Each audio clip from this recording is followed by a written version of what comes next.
हम तुम्हारे साथ, दादा तुम आगे बढ़ो, हम तुम्हारे साथ हैं, अच्छे दादा तुम आगे बढ़ो, हम तुम्हारे साथ। राहुरी विधानसभा पोटनिवडणूक स्वर्गीय आमदार शिवाजीराव कर्डिले यांच्या दुःखद निधनामुळे होत असून त्यांचे चिरंजीव अक्षय कर्डिले यांना महायुतीच्या वतीने उमेदवारी देण्यात आली। तळागाळातील जनतेचे नेतृत्व करणारे स्वर्गीय शिवाजीराव कर्डिले यांनी सर्वांना सोबत घेत विकास कामे मार्गी लावली। त्यांच्या कार्याचा वारसा अक्षय कर्डिले यांना लाभला असून ही निवडणूक वेगळी व महत्त्वाची आहे। 3 तालुके मिळून बनलेल्या या मतदारसंघात विविध प्रश्न असून कार्यकर्त्यांनी वाड्या वस्तीवर जाऊन नागरिकांशी संवाद साधावा आणि अक्षय कर्डिले यांना मोठ्या मताधिक्याने विजयी करावे असे आवाहन भाजपचे प्रदेशाध्यक्ष रवींद्र चव्हाण यांनी केले आहे। राहुरी पाथर्डी नगर विधानसभा पोटनिवडणुकीसाठी भाजप महायुतीच्या वतीने उमेदवार अक्षय कर्डिले यांचा उमेदवारी अर्ज दाखल करून विजय निर्धार मिळावा मोठ्या उत्साहात पार पडला। यावेळी भाजप प्रदेशाध्यक्ष रवींद्र चव्हाण, पालकमंत्री राधाकृष्ण विखे पाटील, विधानसभा परिषदेचे सभापती प्राध्यापक राम शिंदे, आमदार संग्राम जगताप, महापौर ज्योतिताई गाडी, आमदार मोनिकाताई राजळे, आमदार विठ्ठलराव लंगे, आमदार अमोल खटाळ, आमदार सुरेश धस, आमदार काशीनाथ दाते, भाजप जिल्हाध्यक्ष दिलीप भालसिंग, राष्ट्रवादी काँग्रेसचे जिल्हाध्यक्ष अशोक सावंत, सुभाष पाटील, काशीनाथ लवांडे, अलकाताई कर्डिले आदींसह महायुतीचे पदाधिकारी व कार्यकर्ते मोठ्या संख्येने उपस्थित होते। यावेळी विविध मान्यवरांची भाषणे झाली। कार्यक्रमाच्या सुरुवातीला स्वर्गीय आमदार शिवाजीराव कर्डिले यांना श्रद्धांजली वाहण्यात आली। संपूर्ण परिसरात त्यांच्या नावाचा जयघोष घुमत होता। आज आपल्या सर्वांच्या उपस्थितीत माझे वडील नगर राहुरी पाथर्डी मतदारसंघाचे लोकप्रिय आमदार आदरणीय शिवाजीराव कर्डिले साहेब यांच्या जागेवरती आपल्या मतदारसंघाची पोटनिवडणूक त्यानिमित्तानं आज आपल्या सर्वांच्या साक्षीने अर्ज दाखल करण्यात आला आहे। भारतीय जनता पार्टी महायुतीच्या माध्यमातून त्यासाठी उपस्थित असणारे सर्व आमदार शिवाजीराव कर्डिले साहेब यांच्यावरती प्रेम करणारे विधान परिषदचे सभापती रामजी शिंदे साहेब, आपल्या जिल्ह्याचे लोकप्रिय पालकमंत्री राधाकृष्ण विखे पाटील साहेब, भारतीय जनता पार्टीचे प्रमुख आदरणीय रवींद्र चव्हाण साहेब, आमदार आजचा दिवस म्हणजे मी माझ्या आयुष्यभर कधीच विचारणारा दिवस झाला, पण आज ज्यांची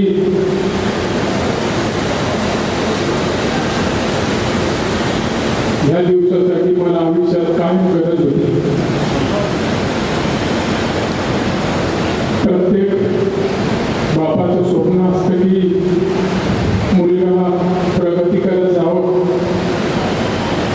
प्रत्येक बापाला काळजी असते की माझा मुलगा चांगलं नाव कमावं, चांगला व्यवसाय करावा, राजकीय क्षेत्रात चांगलं काम करावं। पण माझ्या वडिलांना माझी एवढी काळजी होती की त्यांनी त्यांची जागाच मला घेऊन टाकली।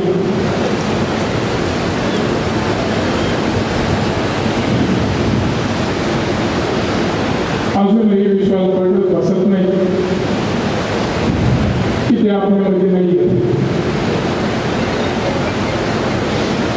आज पण मला ते दिसले। अन्न तू मला असं वाटत असेल की मी तुम्हाला आज पाहिलं नाही, पण मी पाहतोय इथं बसणाऱ्या प्रत्येक व्यक्तीच्या चेहऱ्यावर आज तुम्ही मला दिसू राहिले। गेल्या 30 वर्षापासून रात्रंदिवस एक करून त्यांनी रक्ताचं पाणी केलं। शरीराची झीज उचतर त्यांनी शेवटच्या श्वासापर्यंत काम केलं। आयुष्यात मला त्यांनी फार कमी वेळ दिला। 1995 त्यांनी पहिल्यांदा सर्वसामान्य तुमच्या सर्वांच्या आधारावरती विधानसभेमध्ये पाऊल टाकला। त्यानंतर त्यांनी त्यांचे संपूर्ण जीवन हे सर्वसामान्य जनतेसाठी समर्पित केलं आणि त्यानंतर 1996 मध्ये मी जन्मलो. पण माझ्या संपूर्ण 30 वर्षाच्या आयुष्यामध्ये मला फार कमी वेळ त्यांचा मिळाला. मला अनेकदा प्रश्न पडायचा की प्रत्येक मुलाचे वडील प्रत्येक ठिकाणी सोबत असतात. कुठे शाळेत जाताना, कुठे क्लासला जाताना, कुठे एखाद्या बाजारामध्ये जाताना, कुठे मोठ्या मोठ्या गोष्टींपासून तर सगळ्या गोष्टींमध्ये वडील म्हणून प्रत्येक मुलाच्या सोबत एक सावली असते. मी माझ्या मनामध्ये प्रश्न आणायचो की सगळ्यांचे वडील आई आपापल्या सोबत आहेत मुलांच्या. माझी अक्का काय माझ्या सोबत असायची पण अण्णा काकाची सोबत नसायची. तर त्यामुळे मला विचार यायचा की साहेब काय करताय. लहानपणी तर मला कळत नव्हतं राजकारणामध्ये काय. मला कळत नसायचं की साहेब पुढे जातात. आमची माझी त्यांची आठवडा भेट होत नाही कारण की मी उठायच्या आधी तर ते निघून जायचे. मी रात्री झोपल्याच्या नंतर ते घरी यायचे. बरेच वेळेस आमची भेट होत नसायची. भेटलो तरी फक्त 5 ते 10 मिनिटच आम्ही समोर राहायचो. त्यामुळे मला भरपूर प्रश्न वाटायचे की साहेबांनी प्रत्येक मुलाला जसं वाटतं की माझ्या वडिलांनी माझ्यासाठी काय केले. पण मला त्या दिवसांची आज आठवण येते की मला आता समजले की माझ्या वडिलांनी माझ्यासाठी काय करून ठेवले. ही समोर बसलेली जनता, इथं बसलेला प्रत्येक व्यक्ती जो गेल्या 6 महिन्यापासून मला प्रयत्न करतोय की साहेबांची उणीव भाजून नाही द्यायची. प्रत्येक जण धीर देतोय, माझ्या कुटुंबाला सांभाळतोय. या 6 महिन्याच्या प्रवासामध्ये मला कधी कुणी असं वाटून दिलं नाही की साहेब आपल्यामध्ये नाहीये. मोठं काम केलं त्यामध्ये आमच्या मोनिकाताई, त्यांनी मात्र मला जसं साहेबांसारखं त्यांची सगळ्या गोष्टी असायचे वडील म्हणून, तसंच भाऊ म्हणून त्यांनी मला प्रत्येक गोष्टीला करण्याची ताकद दिलेली आहे. आपण म्हणतो की छोट्या मोठ्या गोष्टी ज्या कोणासंग बोलू शकत नाही त्या खरं म्हणजे मी मोनिकाताईशी बोलू शकतो. त्यांनी जे पाथर्डी तालुक्यामध्ये 39 गाव आहेत ते स्वतःच्या निवडणुकीला एवढं नसताना पाहिलं जेवढं काम ते आज माझ्यासाठी करू राहिले. कारण की त्यांना माझी भावना कळती. साहेबांची घटना घडल्याबरोबर साहेब पहिल्यांदा ते आम्हाला भेट देण्यासाठी हॉस्पिटलमध्ये आले होते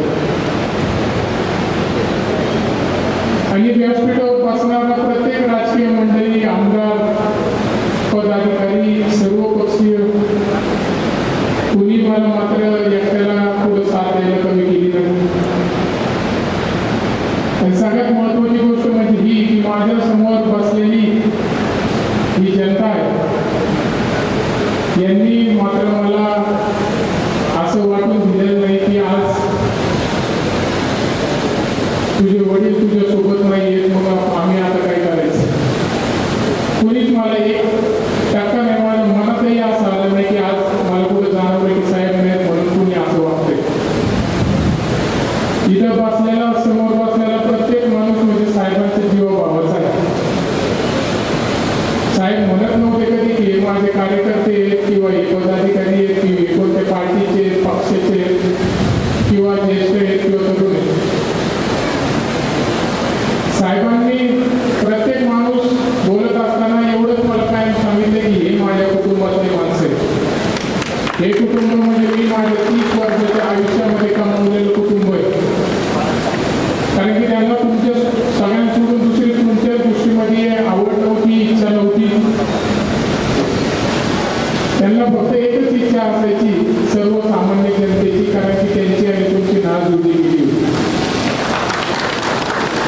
त्यांना माझ्या आयुष्यात मी 30 वर्षात पाहिलं, त्यांना कुठं फिरायला आवडत नव्हतं, काही कुठं जेवायला आवडत नव्हतं.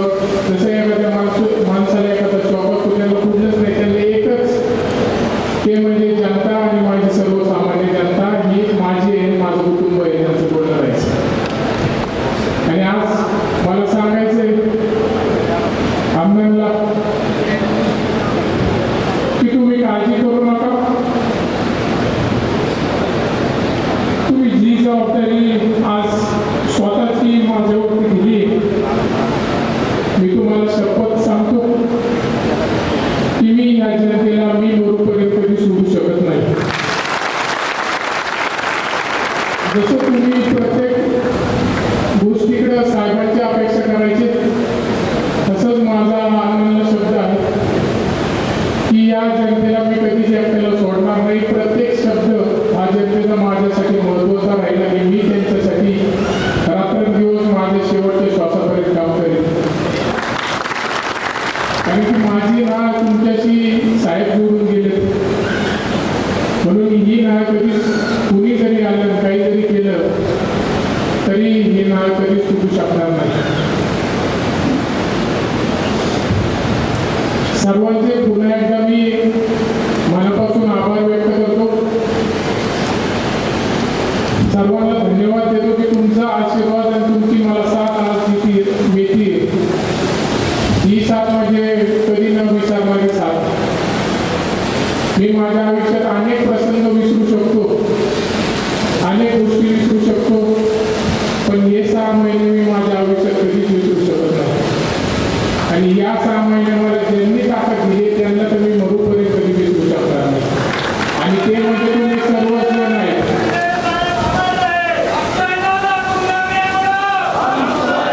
आपल्याला सर्वांना एवढाच विश्वास मी या निमित्तानं साहेबांच्या माध्यमातून देतो की तुम्ही मला सांभाळलंय, प्रेम दिलंय, माझ्या कुटुंबाला धीर दिलाय. 23 तारखेपर्यंत तुम्ही मला सांभाळा. तिथून पुढची आयुष्यभराची जबाबदारी तुमची मी घेतो. प्रत्येक ठिकाणी तुम्हाला न्याय देईल, तुम्हाला ताकद देईल, तुम्हाला जिथं जिथं माझी अपेक्षा करतात तिथं येईल, पण तुमच्या शब्दाला कधीच तडा जाऊन देणार नाही. कारण की इथं बसलेला प्रत्येक माणूस हा वडीलधारी आहे. माझ्यासाठी मी आज साहेब म्हणूनच प्रत्येक जण इथं आलाय.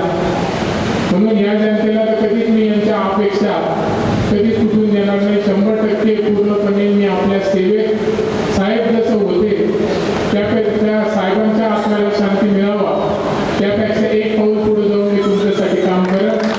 आज 100% मी तुम्हाला विश्वास देतो. अधिक वेळ न घेता नामदार साहेबांना, चव्हाण साहेबांना, शिंदे साहेबांनाही आणखी पुढे भरपूर कार्यक्रम आहेत. पण आज खरं म्हणजे साहेब तुम्ही पाहत असताना की आज सगळे तुमच्यासाठी आले. अक्षयला तुम्हाला काळजी असायची कारण की पुढं काय होईल, भविष्य कसं होईल. अक्षय तुम्ही आपल्याला काय म्हणायचे की कसं होईल आता पुढं. तुम्ही पाच हे सगळे लोक तुमच्या प्रेमापोटी आज मला साथ द्यायला आले. तुम्हाला कोणी सोडलेलं नाही. पण मी सांगतो खरंच अण्णा तुमची भरपूर आज दाखवली ती माझ्या शेवटच्या श्वासापर्यंत कधीच न मिटणारी ही घटना आहे. सर्वांचे मनापासून आभार, सर्वांचे मनापासून धन्यवाद. आणि मला आपण प्रेम देत आहेत, आशीर्वाद देत आहेत त्याबद्दल मी आपला ऋणी आहे. आणि भविष्यासाठी आजपासून मी माझं संपूर्ण जीवन हे सर्वसामान्य जनतेसाठी समर्पित करतो. आणि निश्चित येणाऱ्या काळामध्ये आज भारतीय जनता पार्टीचा स्थापना दिवस आहे आणि आज भारतीय जनता पार्टीच्या माध्यमातून माझ्या राजकीय जीवनाची सुरुवात होती. माझा आज जन्म झाला. तर निश्चित माझा प्रत्येक एक प्रयत्न राहील की भारतीय जनता पार्टीमध्ये एक एक मनुष्य कसा वाढवायचा, पक्षाची ताकद कशी वाढवायची ही पूर्णपणे जबाबदारी पण मी आज घेतो. आणि आपण सर्वांनी असंच माझ्या सोबत खंबीरपणे आपली साथ असू द्या.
धन्यवाद देतो. जय श्रीराम.